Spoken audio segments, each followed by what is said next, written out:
A young man applied for a job at a large printing company. He passed the first interview and was going to meet the director for the final interview. The director saw his resume, and it was excellent. At the interview, the director asked, "Have you received a scholarship for school?" The young man replied, "No." "Was it your father who paid for your studies?" asked the director. "Yes," replied the young man. "Where does your father work?" asked the director. "My father is a blacksmith," replied the young man. The director asked the young man to show him his hands. He showed a pair of soft and perfect hands. "Have you ever helped your parents at their job?" asked the director. The young man said, "Never. My parents always wanted me to study and read more books. Besides, he can do the job better than me." The director responded, "I have a request. When you go home today, go and wash your father's hands, and then come to see me tomorrow morning." As the young man felt his chances of getting the job were high, he decided to agree with him. When he returned to his house, he asked his father if he would allow him to wash his hands. His father felt strange, yet happy, and showed his hands to his son. His son washed his hands slowly.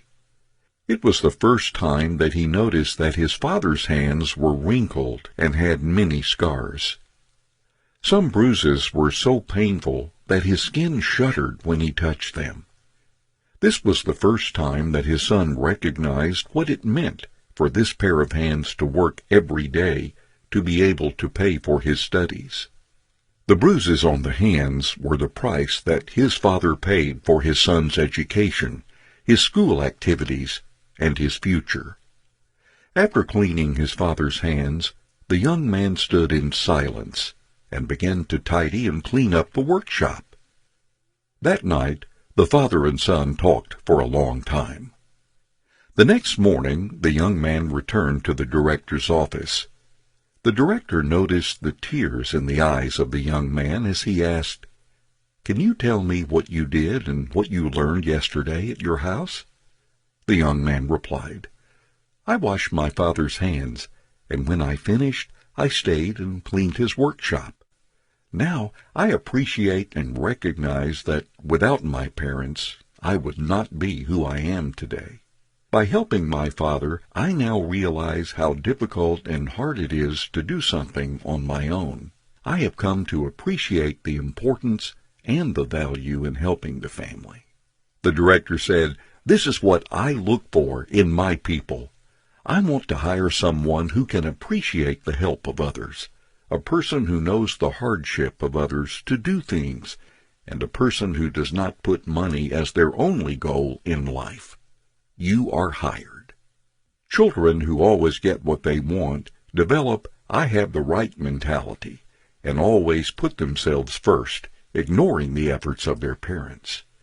If we are this type of protective parent, are we really showing love, or are we destroying our children? These type of parents may feel that they're showing love to their children, but they are actually destroying them. It's great to give your children a great life, but when you're washing the floor or painting the wall, please let them experience that too.